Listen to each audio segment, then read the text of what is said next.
Geopodcast. Facultad de Geología, Universidad de Oviedo.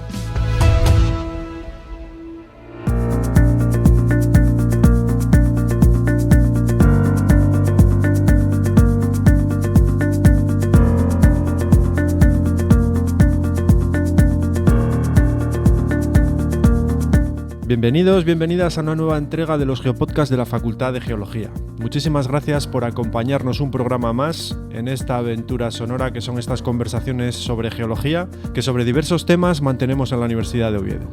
Les invitamos a quedarse con nosotros y a venirse hoy a la playa.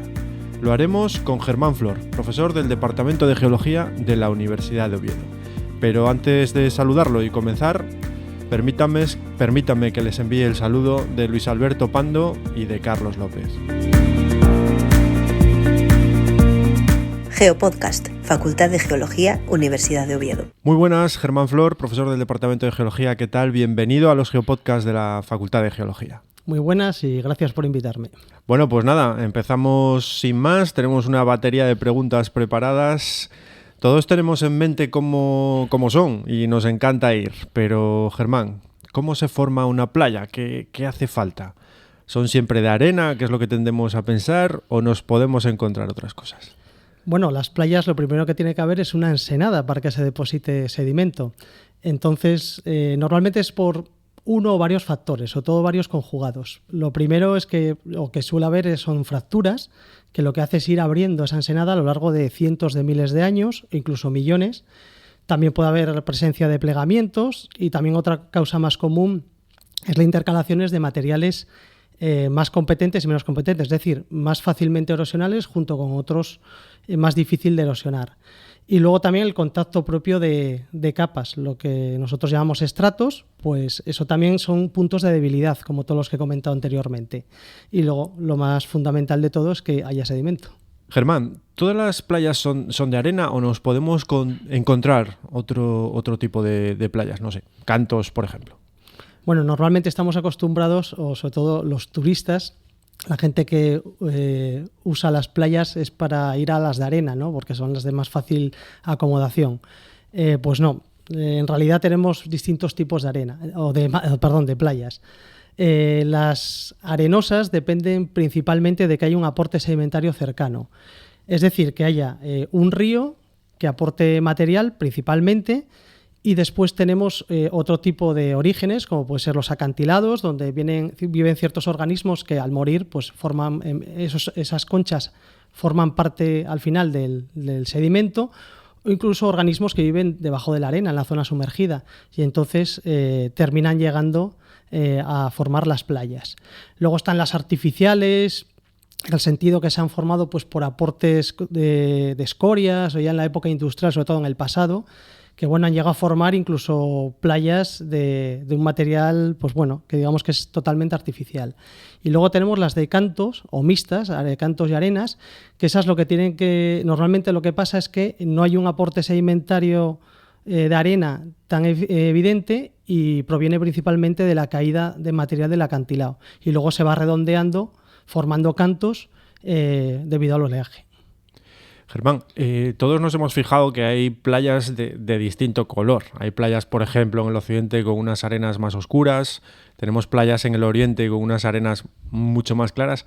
¿A qué se debe esto? ¿De qué depende ese color del sedimento que nos encontramos en las playas? Pues es muy fácil, principalmente del origen de ese sedimento. Depende, si proviene fundamentalmente del aporte de los ríos, dependerá del material que baña ese río, que corta ese río en su cuenca. Por eso en el occidente tenemos, por ejemplo, los ríos importantes de Navia, ¿no? Que aporta material de color oscuro porque tiene una serie de lutitas o pizarras y areniscas de color fundamentalmente oscuro. Después tenemos en ciertas zonas material más claro, pues porque es un sílice de color claro, en la zona de Llanes, por ejemplo, o si no, otras eminentemente de color amarillo por la presencia de conchas, ¿no? A veces están entremezcladas. Luego, si nos vamos a otras latitudes, por ejemplo, en el Caribe, vemos de color blanquecino, pues porque su fuente de alimentación es fundamentalmente esponjas, corales, etcétera, que son de ese color. Germán, antes fuera de micrófono comentábamos que conocíais indicadores de que una playa podría ser peligrosa para el baño. ¿Cómo cualquier persona que nos esté escuchando puede saber esto? ¿Cómo podemos saber que una playa es peligrosa para bañarse? Bueno, los que trabajamos en la costa le tenemos un respeto absoluto al mar. Entonces, lo fundamental, a partir de 1,5 metros de altura de oleaje, ya empezamos a poder tener problemas, ¿no? en el rompiente o bien corrientes. Entonces hay que tener mucho cuidado. También es verdad que algunas que tienen cierta pendiente o que de repente al meternos tenemos un escalón, esas son fundamentalmente peligrosas en el sentido de que a partir de cierta altura de oleaje te puede romper en ese punto. Esa es la zona de rompiente. Entonces te puede engullir y llevar a profundidades más importantes. Entonces hay que tener mucho cuidado, sobre todo con los niños y demás. Y luego en las playas más abiertas ya hay muchísimos carteles en muchas de ellas donde están las corrientes de resaca. Al final es una corriente que confluye la energía que se disipa por el resto de la playa y entonces te arrastra hacia el interior. Vale, hay que intentar evitarla y hay que tener cuidado y fijarnos de una manera muy, muy sencilla. En playas como puede ser Gijón, Rodiles, etcétera, que son playas con mucho intermareal, es decir, una anchura muy importante, cuando está empezando a subir la marea y vemos que los niños están jugando en esos canales, si encima hay oleaje fuerte, esos canales se llenarán de agua y desaguarán hacia esas corrientes de resaca. Entonces, en el caso de que coja un adulto, lo que tiene que hacer es dejarse llevar, que también hay que tener sangre fría, y esperar a notar que no tenemos esa influencia de meternos hacia el fondo y luego movernos hacia el lateral. Y es la única manera de que no nos haga tanto daño. Y luego en playitas pequeñas, claro, puede haber resonancias, es decir, rebotes del oleaje y también puede haber golpes súbitos de y entonces hay que tener muchísimo cuidado. Pues ya lo saben quienes nos escuchan, hay que fijarse en la playa donde estamos, hay que conocer sus características para poder bañarnos en condiciones de seguridad. Germán, estás especializado en geología marina. ¿Cómo abordáis el estudio de las playas en tu ámbito de trabajo habitual? Bueno, las playas se estudian desde muchísimos puntos de vista y depende para lo que lo quieras. Si la administración te contrata para un estudio integral de regeneración de playa y demás, hay que utilizar muchísimas metodologías. Hay lo que comentaba, distintos puntos de vista. La sedimentología, pues para saber el tamaño de grano, la composición, saber el redondeamiento que tiene, etcétera, que eso te da una idea de la dinámica que ha tenido. Y bueno, ahí hay que hacer, pues a veces hay que hacer sondeos o coger muestras de mano y analizarlas pues con lupas y demás, y luego hacer una serie de parámetros en el laboratorio. Si hablamos de temas de contaminación, porque también hay que hacerlas en temas de regeneración o simplemente porque quieres ver la calidad de ese sedimento, si está contaminada la arena o no, hay que hacer geoquímica, es decir, metales, PCBs, hidrocarburos y demás, que bueno, que ahora está pues muy en boga porque para cualquier estudio en costa se tiende a hacer este tipo de análisis. En cuanto al tipo o los estudios morfológicos, bueno, para ver cómo se desplaza la arena, para hacer luego una posterior modelización, para ver si hay ganancias o pérdidas de volumen de arena, que esto es muy importante, sobre todo en el Mediterráneo, igual quizás nosotros no lo tenemos tan visible, pero lo que tenemos que hacer es estudios con GPS, con láser, escáner. Ahora hay unos móviles muy parecidos a lo que se utiliza el Google para hacer el Street View y demás, y después ya algo que ya está muy implantado, que es el tema de drones con fotogrametría y demás, y cámaras LIDAR, pues ya hace detalles al milímetro.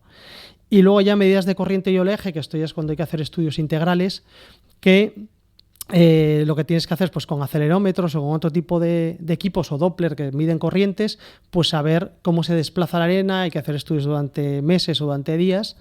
Y lo importante, cuando quieres hacer un buen estudio completo y tienes dinero suficiente, es hacerlo en la zona emergida y sumergida, porque la playa va mucho más allá de la zona, digamos, de asiento que utiliza el usuario en verano.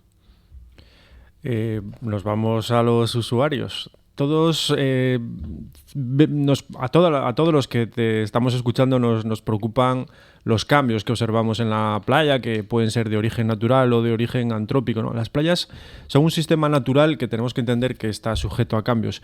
¿Cuáles son los factores más condicionantes que afectan a esto? Bueno, aparte del hombre, que es fundamental, cualquier cambio que hace el hombre en el entorno, me refiero pues construcciones de diques, etcétera, pues bueno, esto va a generar un problema o un cambio, digamos, en muchísimos aspectos.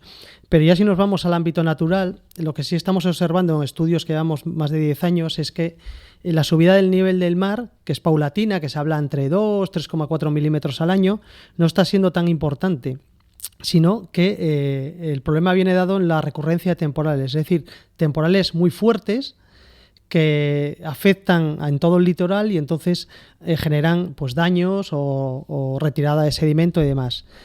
¿Cuál es el problema que estamos teniendo? Pues que es muy difícil de predecir cuándo es la recurrencia de estos temporales. Entonces podemos tener periodos de calma, como tuvimos después de los temporales históricos de 2014 hasta 2018. A partir de 2018, sobre todo 2019-2020, hemos tenido fuertes temporales, el año pasado también, y ahora de repente este año pues no tenemos temporales muy fuertes. Entonces ese es el problema.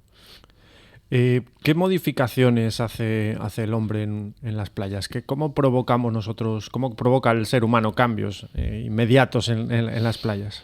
Bueno, algunos están a corto, otros a medio y otros a largo plazo. Entonces, los cambios son muy variopintos y voy a poner varios ejemplos para que sea más instructivo, ¿no? Todos tenemos la idea de, o nos llega la problemática que tiene el Mediterráneo en cuanto a sedimento, de que se gasta muchísimo dinero en regeneración de playas y demás. Pues la colocación de presas en su día lo que generó es una retención de sedimento y allí se están viendo afectados mucho por el tema del Ebro, principalmente, que era el principal suministrador. Si uno ve un mapa grande de Cataluña y Valencia, vemos que muchos pequeños deltas están totalmente obturados o ocupados por el hombre, y luego lo que hemos estado viendo hasta hace poco del barranco, lo que ha pasado con la Dana, que ahora hay mucho aporte por las lluvias que ha habido, pero en muchos casos eran barrancos que solo funcionan cuando hay grandes lluvias. Después, lo que es la ocupación del litoral como tal, o sea, todas las ciudades, digamos, de la costa han estado ocupadas. Por lo tanto, nos hemos comido parte de sus dunas y de sus playas. Tenemos un ejemplo clarísimo de Gijón, que nos hemos comido 500 metros. Tenemos istmos que ahora han pasado a formar parte de la ciudad, como en Coruña, Santander, en San Sebastián también se ocupó parte del litoral, etcétera, ya el Mediterráneo ampliamente. Extracción de arenas y de sedimento. Por ejemplo, hay fotos antiguas en Salinas y en Noja donde se utilizaban para la construcción. Aquí hay algo que ya se está olvidando mucho, pero toda la franja occidental costera y la franja central en playas de canto se retiraba porque esos cantos eran de sílice y se utilizaban para la cristalera. Y entonces se llegaban a retirar hasta alturas de 10 y 15 metros. Por lo tanto, ahora se está acelerando los acantilados y ese sedimento se ha perdido. Incluso luego se han aportado ese material, esas escorias o esos materiales sobrantes y han generado nuevas playas, la playa del Cuerno en Salinas, la zona de Podes también, que ahora se está retirando para nuevo uso, la economía circular, en Sagunto, en Valencia también, lo hemos visto recientemente en un congreso. Y bueno, y después hay otros aportes mucho más dañinos, el Prestige en su momento, que ya fueron casi 90.000 toneladas de crudo, lo que hemos visto en el Golfo de México con el estallido de la plataforma de BP, o el Castillo de Salas en menor medida en Gijón. Las construcciones de diques cambian corrientes, pero en algunos casos puede causar erosión, como en el caso de Foz, que se enseña a los alumnos en el máster. Y después otros ejemplos son rodiles o nalón, donde lo que hace es crecer la playa y las dunas. Y ya luego el tema de dragados y vertidos, que bueno, es muy controvertido porque tú cuando sacas algo del sistema, el problema es que el sistema se equilibra erosionando. Y si lo viertes en otro lado, pues al revés, hay aportes. Comentabas que el desarrollo urbano, el hombre, el turismo ejercen una presión sobre estos entornos de playas. ¿Qué podríamos hacer para mantener y proteger las playas desde un punto de vista medioambiental, a tu juicio? Bueno, en Asturias tenemos la suerte que somos la región con la costa mejor preservada de toda España, al menos de la península. Entonces tenemos un buen laboratorio, porque también tenemos zonas donde se han hecho auténticas aberraciones, como puede ser el Nalón, Avilés, y en algunos casos, en algunas zonas como puede ser Gijón, la parte occidental de Gijón, donde pues, se han vertido material contaminante, se ha ocupado el litoral, como comentaba anteriormente, etcétera. Pero si nos basamos al nivel de usuario, lo importante es cualquier cosa que tiramos a una alcantarilla, sobre todo en zonas costeras o desde nuestro váter o lavabo, eso al final va a terminar en muchos casos en la costa. Eso los estudios que se están haciendo desde hace 5 o 10 años sobre microplásticos nos lo está demostrando. Otro problema que hay es esa manía de llevarnos arena de las playas a meterlo en un botecito. Pues aparte que eso es un delito medioambiental y que está penado y que ya se están empezando a poner multas importantes, en las islas, tanto en Baleares como en Canarias, tienen graves problemas con esto. Porque son zonas, no tienen ríos y su aporte es el que se genera alrededor y demás, y si nosotros nos lo llevamos a un botecito, pues bueno, es un problema importante. El tema de hacer castillos con los cantos, eso es un error, porque si de repente llega un temporal, lo que te hace es erosionar la playa. Entonces eso debemos de evitarlo, por muy bonito que quede luego en el Instagram. Otro, ya a tema más de gestión, ya a nuestros gobernantes lo que deberían de hacer es a veces estudios integrales con seguimiento científico, de manera que ciertas políticas o ciertas actuaciones pues bueno, estén más o menos controladas, y no siempre eso es así. Y luego algo fundamental que ya se ha hablado con la administración, al menos se ha denunciado con un escrito, es la limpieza de arenales. Intentar que los ayuntamientos no limpien con máquinas, porque en algunos casos se llegan a llevar más de 100 toneladas. Y muchas veces en verano vemos los contenedores llenos de arena simplemente para quitar 4 ramas o 4 bolsas de basura, y porque se tupen al final las cribadoras. Entonces es un problema muy, muy grave en todo el litoral. Pues llamamiento a todos, que todos pongamos nuestro granito de arena para proteger ese bien que son las playas, ese bien que son nuestras costas. Germán, en Asturias antes comentábamos que eran muy diferentes los arenales del oriente y los del occidente, por poner 2 ejemplos. ¿A qué se deben estas diferencias tan marcadas entre nuestros arenales? Bueno, en la parte occidental, que tú conoces bien, la zona de Navia, Luarca y demás, que no se me olvide ninguna, pero bueno, zona del Nalón, pues son acantilados muy altos, materiales principalmente de sílice, grandes ríos, como el Nalón, como el Navia, que he comentado también, pues aporta, el material es de color más oscuro, y normalmente al este de todas estas desembocaduras cuando se generan los grandes arenales con sus dunas. Entonces eso es una gran diferencia. Los campos más grandes están situados en la franja centro-occidental. Después tenemos hasta más o menos Verdicio, donde ahí empieza a haber más calizas, aunque Cabo Peñas son cuarcitas, son material de sílice. Ahí tenemos un material más amarillento en sus playas, porque hay un afloramiento de agua fría que hace que haya muchos organismos, y entonces la arena es más gruesa y de color amarillenta. Cualquiera que ha ido a Verdicio lo puede ver, y esa influencia llega hasta prácticamente Gijón. A partir de este punto empieza a haber calizas, arenales muy pequeñitos, con acantilados más bajos, pero ¿qué pasa? Tenemos islotes que los protegen, y también como son playas muy, muy pequeñas, como todas las de Llanes, quitando zonas puntuales como puede ser Rodiles y demás, pues bueno, vemos que el material es más blanquecino, la arena, ¿no? Y es más fino, y eso es porque viene casi todo del Sella, aportándolo hacia el este, prácticamente hasta que llega la influencia otra vez de Tinamayor en el límite con Cantabria. Entonces, vemos que hay una variabilidad, por eso Asturias tiene esa ventaja con respecto a otras comunidades. Si tuvieras que elegir 2 o 3 playas para visitar en Asturias, ¿cuáles serían? Bueno, no te voy a hacer caso porque si no me matarían, según la zona. Eso es muy personal y va por gustos. Yo voy a decir unas cuantas que me parecen muy interesantes, ¿no? Pero también digo que es mi opinión personal. En el caso de Occidente, a mí me parece muy interesante Penarronda. Ya, en cuanto a paisajístico, zona de asiento, por el tipo de playa que es. Luego hay una playa muy pequeñita que es Mesota, por su entorno que tiene acantilado, la belleza de los arenales que hay alrededor, de la costa en sí. Pues bueno, yo creo que es muy recomendable. Tapia de Casariego, que ya es más urbana, bueno, es un antiguo estuario rellenado, es una playa muy grande. Después está la espectacularidad, lógicamente, del entorno de Barallo y Playa de Cueva, que a mí me parecen de lo más bonito que hay en el occidente. Y en el centro yo destacaría Bayas por su sistema playa duna, porque es muy amplia, y todas las de Verdicio. A mi Verdicio, como iba de pequeño con mi familia, pues lógicamente le tengo un cariño especial. Y ya en Oriente, que es mi predilección, Rodiles dentro de la modificación hecha por el hombre, pero el estuario y en sí pues es bastante apetecible, aparte del problema que hay es la gran afluencia que hay. La isla es un sitio también muy, con su encanto, con el islote en medio, y ya lo siento, casi todas las de Llanes a mí me parecen espectaculares. Guadamía, por ser, bueno, es el límite con Ribadesella, pero también por su encanto al lado con los bufones, Torimbio, Toranda, Niembro, también por la espectacularidad del estuario, Po, también formado una grandolina, Bayota, Andrín, Cuevas de Mar, etcétera.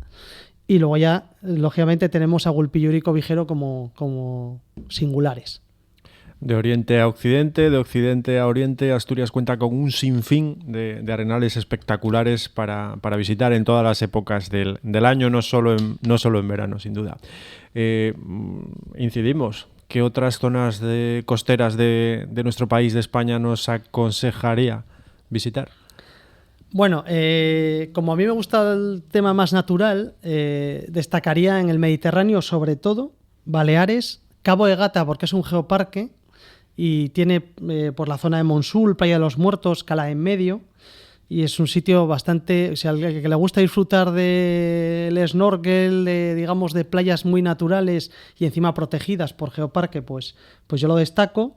En el sur, sitio que me encanta, que es Huelva con sus flechas arenosas, Doñana, Parque Nacional, y Cádiz, pues bueno, Santipetri, Barrosa, Trafalgar, que tiene la curiosidad que es donde se dio el giro del tsunami en 1755 y tiene, bueno, su encanto, y las Calas de Roche, que ya son las playas así más recogidas, ¿no? en la zona de Cádiz. Y luego como playa urbana en esa zona daría La Caleta, simplemente por el edificio que tiene, el antiguo balneario, que ahora es la sede del centro arqueológico, ¿no? Submarino. Algarve, que ya no está en España, pero bueno, yo creo que se parece mucho a nuestra costa acantilada de Oriente. Galicia, Baldaio y as Catedrais, por supuesto, Cies, que no se me olvide, y playas urbanas, por la parte que me toca familiar y luego porque me parece la más espectacular con su paseo, Santander y San Sebastián, Ollambre, Liencres y Costa de Quebrada, que recientemente ha sido nombrada geoparque, y Zumaya en el País Vasco, también geoparque. Pues nos han entrado unas enormes ganas de ponernos el vallador, coger el coche y viajar a todos esos sitios espectaculares que nos has indicado. Germán, como comentábamos anteriormente, eres especialista en geología marina. ¿Qué le dirías a todos esos estudiantes que están ahora estudiando los primeros cursos de la carrera o que están en el máster en relación a su futuro profesional en esta disciplina, que es la geología marina? Bueno, lo que les diría es que desde hace 20 años para acá muchísimas empresas consideran como una fuente de ingresos y de trabajo esta especialidad, porque ahora se tiende a hacer estudios en mar. Entonces hay una serie de ítems que yo muestro a los alumnos de máster y de grado donde se puede trabajar en este ámbito. Los estudios previos de prospección, de recogida de muestras, de estudios de fondo en emergido y sumergido, sondeos, vibracores, medida de corriente, etcétera, etcétera. Estudios ambientales porque lo requiere la administración actualmente. Regeneración de playas, instalación de acuicultura, estructuras offshore, que ahora hay campañas por todo el litoral para colocar aerogeneradores y otro tipo de energía renovable, paseos marítimos, se necesita hacer estudios ambientales y hay que intentar que sean de alta calidad. Laboratorio geoquímico, pues ¿por qué? Por el tema de contaminación. De hecho, hay alumnos que han hecho el TFG y el TFM conmigo y con otra gente, que simplemente por haber hecho esto les han contratado en laboratorios, porque es la poquita experiencia que tienen, pues bueno, se la han valorado. Remediación ambiental en cuanto a estos vertidos en puertos, por ejemplo, incluso en embalses, aunque sean en zonas de interior.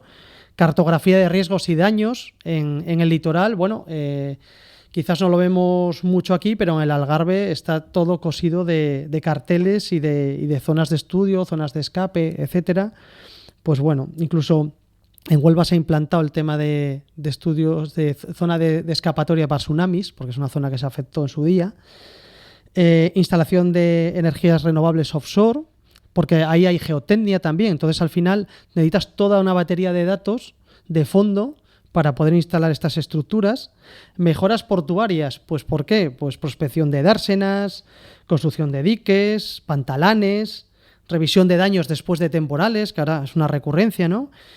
Extracción de recursos minerales, pues ahora en muchos casos se tiene que ir a hacer estudios de los fondos, porque se estamos encontrando tierras raras en zonas sumergidas, en el sur de Canarias, por ejemplo, hay unas. Regeneración de playas y dunas, que ahora hay un plan en todo el litoral español. Peritajes judiciales, porque a veces te tienes que poner en el lado contrario a la administración o defender los derechos de una persona que su ámbito es la costa, ¿no? Bien su casa o bien su trabajo. Apoyo científico-técnico para legislación, hay que mejorar, hay que dar datos científicos para ello. Estudios de cambio climático, muchos de los estudios, aparte en la Antártida y en hielo, se hacen, los registros quedan ahí en marismas y demás, de los estudios de cambio climático se están haciendo en mar, en la costa. Geoarqueología, tenemos varias empresas que trabajan utilizando estas técnicas para encontrar pecios. Investigación multidisciplinar al final con otros, o sea, biólogos, ingenieros, geógrafos, meteorólogos, químicos, físicos, de todo. Entonces, al final, que hay muchas salidas, quizás no es tan conocida como las comunes, pero al final vas utilizando un poco de todo. Pues la verdad que acabamos de descubrir un mundo apasionante, de la geología marina, y también con importantes salidas profesionales, con una importante labor profesional. Germán Flor, profesor del Departamento de Geología de la Universidad de Oviedo. Muchísimas gracias por contarnos tantas y tan interesantes cosas sobre la geología marina. Pues muchas gracias y encantado de poder divulgar un trocito de mi especialidad. Volveremos a encontrarnos en próximos Geopodcasts, por supuesto que sí, hablando de geología marina. A todos ustedes que nos escuchan y que cada semana son muchos más, esperamos que hayan vuelto a disfrutar tanto como nosotros con la geología. Les emplazamos a un próximo Geopodcast que versará sobre el mal de la piedra, la restauración de monumentos y un sinfín de cosas que les vamos a contar. Hasta entonces, recuerden que pueden seguir la actualidad de la Facultad de Geología en esa nueva página web que tenemos, geologia.uniovi.es, y en todas nuestras redes sociales, que pueden encontrar con nuestro @geologiaoviedo. Hasta entonces, que sean moderadamente felices.